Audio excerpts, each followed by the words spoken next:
बीती शाम दिल्ली के जहांगीरपुरी में पथराव जैसी घटना सामने आई, जहां पर हनुमान जयंती के दिन शोभा यात्रा निकाली जा रही थी। उस दौरान दो ग्रुप्स के बीच में, दो गुटों के बीच में पथराव हुआ, अस्थिरता हुई, अशांति हुई। इस मामले में कांग्रेस का क्या कहना है और क्या सवाल इस वक्त कांग्रेस के मन में है, ये भी हम जानते हैं। उनसे इस वक्त हमारे साथ में राशिद अल्वी जी जुड़ गए हैं, कांग्रेस के वरिष्ठ नेता हैं। उनसे बात करते हैं। सर, सुबह को ही मैंने कांग्रेस अध्यक्ष सोनिया गांधी जी का लेख पढ़ा था, जो कि उन्होंने लगातार पूरे देश में जो चल रही हिंसा है उसको लेकर, अस्थिरता को, अशांति को लेकर लिखा था। और शाम में ही इस तरीके की घटना सामने आई है। लगता है कि उनका जो लेख था वो कहीं ना कहीं रेलेवेंट था। जो उन्होंने सवाल उठाए थे वो कहीं ना कहीं रेलेवेंट थे, क्योंकि शाम तक दिल्ली में स्थिति कुछ वैसी ही नज़र आई जैसे उन्होंने सवाल उठाए थे। देखिए, सोनिया गांधी जी ने बिल्कुल ठीक सवाल उठाए थे।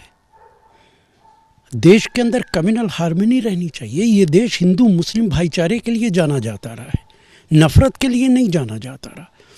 जहांगीरपुरी में जो कुछ हुआ है बहुत ही दुर्भाग्यपूर्ण है, निंदनीय है। लेकिन मेरा बड़ा सवाल ये है कि ये वाकया पहली बार नहीं हो रहा है। पिछले एक हफ्ते के अंदर पूरे देश में रामनवमी के मौके पे क्या कुछ नहीं हुआ है। तो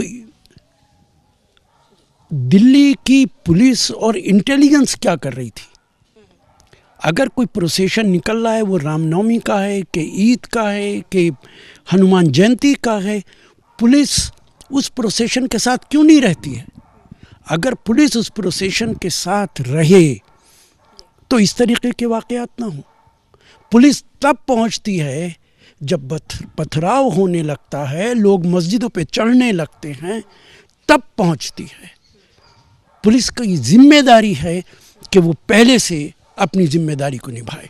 लेकिन सर, इसमें पूरे मामले में जांच जो है वो चल रही है। हमारी सुबह को इलाके के जो सांसद हैं हंसराज हंस, उनसे भी बात हुई थी। उन्होंने ये भी कहा है कि इसमें NIA के द्वारा भी जांच की जा सकती है। तो वो सारी चीज़ें जांच का कहीं ना कहीं विषय है। मेरा कहना है कि हाई कोर्ट के जज के जरिए क्यों नहीं जाँच की जाए, जो दूध का दूध और पानी का पानी हो जाए। आज जिन लोगों के हाथों में ताकत है वो लगातार उन लोगों को सपोर्ट करते हैं। इसलिए ज़्यादा ज़रूरी है कि दिल्ली के हाई कोर्ट के जज के ज़रिए, सिटिंग जज के ज़रिए इसकी इंक्वायरी कराई जाए। सर, अभी तुरंत एक बहुत बड़ा बयान आया है जहांगीरपुरी इलाके पर। राज ठाकरे कहते हैं कि मुझे लगता है कि ऐसी चीज़ों का जवाब ऐसे ही देना चाहिए, वरना उनको समझ में नहीं आएगा। इसको आप किस तरीके से देखते हैं? राज ठाकरे को गिरफ्तार करके जेल में डाल देना चाहिए। जो कानून को अपने हाथों में लेने की बात करता हो उसके साथ यही सलूक करना चाहिए कि उसके खिलाफ सख्त कानूनी कार्रवाई करनी चाहिए। भाईचारे की बात करने की बजाय आप एक दूसरे को लड़ाने की बात करते हैं। क्या ऐसा कोई राजनीतिज्ञ हो सकता है? राजनीतिज्ञ तो कम से कम ऐसा नहीं हो सकता है। ऐसा जो गुंडों को सपोर्ट करता हो, बदले की बात करता हो, कानून हाथ में लेने की बात करता हो, कोई समझदार राजनीतिज्ञ जिसे देश से प्यार है वो इस तरीके की ज़बान नहीं बोल सकता। सर, लगातार सवाल ये भी उठाया जा रहा है कि अभी हाल ही में रामनवमी का अवसर था, तब JNU में हमें अशांति देखने को मिली थी, वहाँ पर दो गुटों के बीच में पथराव हो गया था। अब हनुमान जयंती का अवसर था, तब दो गुटों के बीच में पथराव देखने को मिला है।